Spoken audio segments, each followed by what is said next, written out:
Bismillahirrahmanirrahim. Assalamualaikum warahmatullahi wabarakatuh. Alhamdulillahi rabbil alamin. Assalatu wassalamu ala asrafil anbiya'i wal mursalin wa ala alihi wa ashabihi ajma'in, amma ba'd. Ustaz yang Ustaz cintai karena Allah, alhamdulillah, pada hari ini Allah masih memberikan kepada kita nikmat yang sangat banyak, nikmat yang sangat besar sekali, yaitu nikmat waktu, nikmat kesempatan, dan nikmat sehat. Waktu dan kesehatan ini merupakan nikmat yang sangat besar, yang banyak manusia lalai daripadanya. Semoga Allah senantiasa menjaga kita dari segala kelalaian.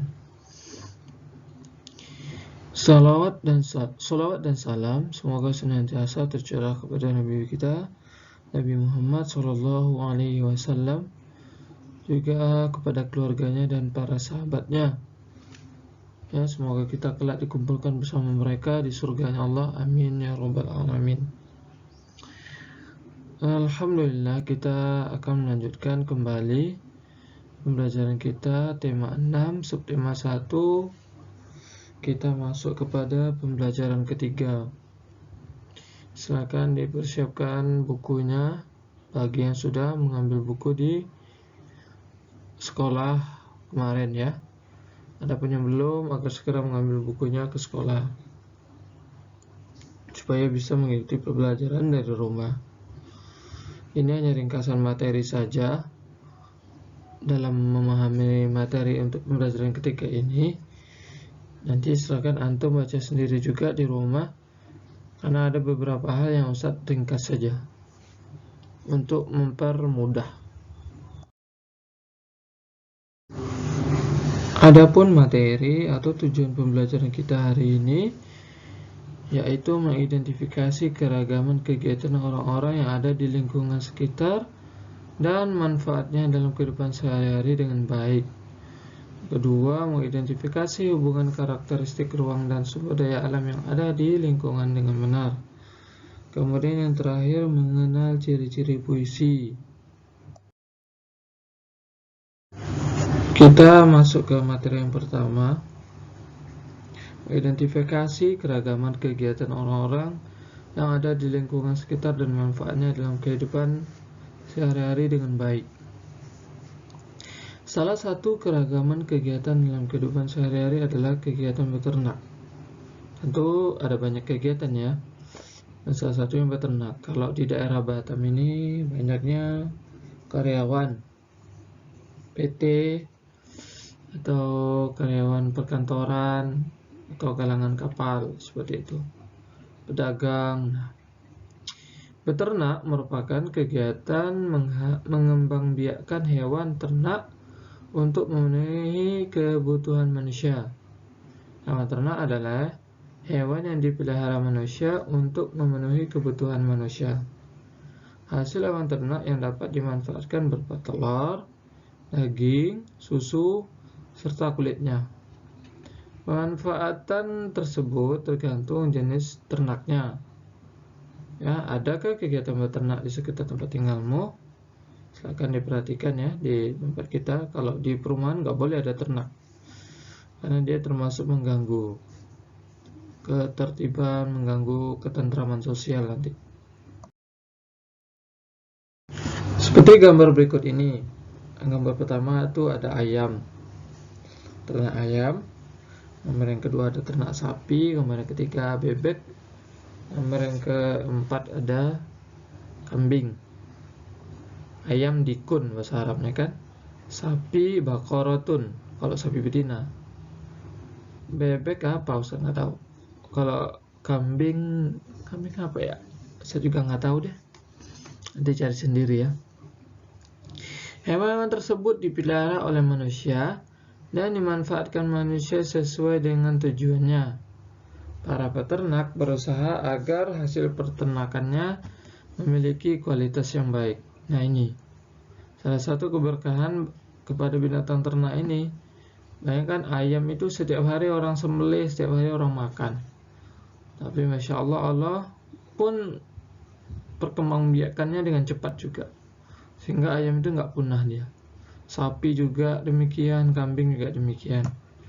Bayangkan kalau semuanya nggak makan ayam, nggak makan sapi, nggak makan kambing, nggak makan bebek, apa jadinya? Ya, Allahu a'lam bishawab.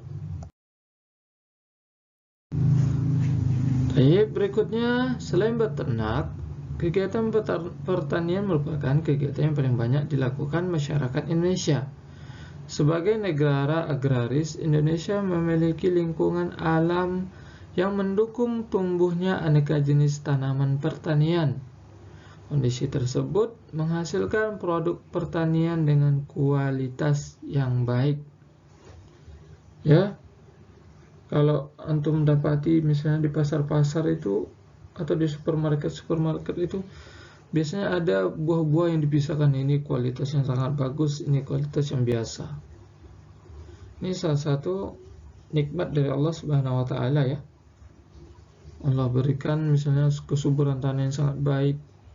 Tentu dengan salah satunya ya manusia juga berusaha memberi pupuk, menyiraminya, seperti itu. Sehingga dengan sebab itu pun Allah mudahkan. Ya, terkadang ada mangga yang sangat cantik sekali, atau apel yang sangat besar kualitasnya, seperti itu brokoli, wortel dan lain sebagainya. Ya, itu merupakan nikmat dari Allah Subhanahu wa taala. Wajib kita bersyukurnya. Kita masuk ke materi yang kedua, mengidentifikasi hubungan karakteristik ruang dengan sumber daya alam yang ada di lingkungan dengan benar. Indonesia memiliki wilayah yang sangat luas dengan kondisi alam yang berbeda-beda. Perbedaan lingkungan alam itu menyebabkan perbedaan potensi sumber daya alam dan kegiatan penduduk. Sumber daya alam ada berbagai macam. Ada sumber daya alam yang dapat diperbarui, tetapi ada sumber daya alam yang tidak dapat diperbarui. Sumber daya alam yang dapat diperbarui adalah sumber daya alam yang dapat dihasilkan kembali dalam waktu yang tidak lama. Tumbuhan dan hewan termasuk sumber daya alam yang dapat diperbarui. Kita dapat menghasilkan kembali tumbuhan dan hewan untuk dimanfaatkan. Tumbuhan dapat dihasilkan melalui usaha pertanian. Hewan dapat dihasilkan melalui usaha peternakan. Di semester 1 kemarin kita sudah pernah bahas belum ya tentang sumber daya alam yang dapat diperbarui dan yang belum dapat diperbarui? Allahu a'lam, saya lupa, sepertinya sudah. Jadi salah satu sumber daya yang dapat diperbarui itu tumbuhan dan hewan. Dan yang tidak dapat diperbarui itu ada nikel, batu bara, kemudian apa lagi ya? Banyak ya, ada mungkin besi ya, seperti itu. Banyak sumber daya alam yang tidak dapat diperbarui. Alasannya kenapa? Karena jumlahnya sedikit, kemudian prosesnya lama. Kayak minyak bumi.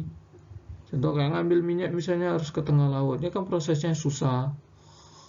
Ini juga termasuk yang tidak dapat diperbarui karena butuh proses yang sangat lama.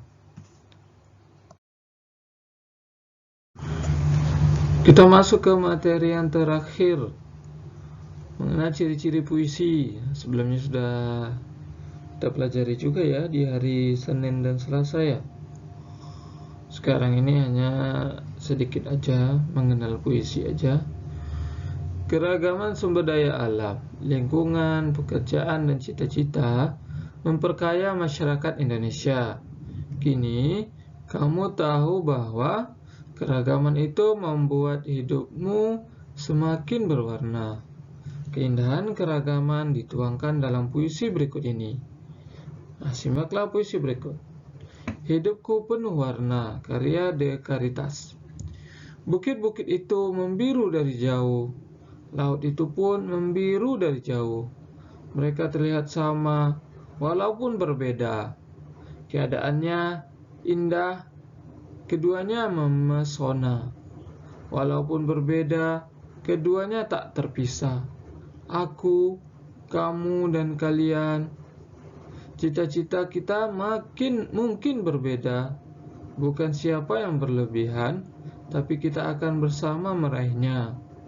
Hidupku penuh warna, seperti pelangi di bawah langit.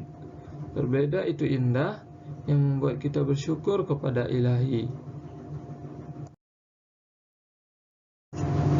Ada tugas hari ini yaitu 5 soal ya, berdasarkan puisi tersebut. Nah, Ustaz sengaja nggak jelaskan puisinya, karena di sebelumnya Ustaz udah jelaskan ya puisinya. Jadi soalnya tuh mudah aja ini. Nggak usah tulis soal, nggak apa-apa. Langsung ditulis jawaban nomor 1 apa jawabannya, terus difoto, diupload ke Google Classroom. Apa judul puisi, kemudian siapa pengarangnya. Menurutmu apa isi puisi tersebut? Kira-kira apa ya? Puisi ini tentang apa? Tentu harus dibaca dulu ya, atau didengarkan apa yang Ustaz baca dengan baik. Kemudian yang ketiga, berapa jumlah bait dalam puisi tersebut? Lihat, berapa jumlah baris di setiap baitnya. Yang terakhir, tentukanlah rima setiap bait pada puisi tersebut. Ini semua sudah kita bahas di hari sebelumnya, makanya puisinya nggak usah jelaskan lagi. Saya langsung masukkan ke tugas. Untuk mengukur bagaimana kemampuan antum, beberapa materi yang sudah saya sampaikan kemarin. Selamat mengerjakan. Alhamdulillah, demikian materi yang singkat ini. Semoga memberikan manfaat bagi antum semuanya. Barakallahu fikum. Wassallallahu ala nabiyyina Muhammadin wa ala alihi wa ashabihi ajma'in. Subhanakallahumma wa bihamdika asyhadu an la ilaha illa anta astaghfiruka wa atubu ilaik. Assalamualaikum warahmatullahi wabarakatuh.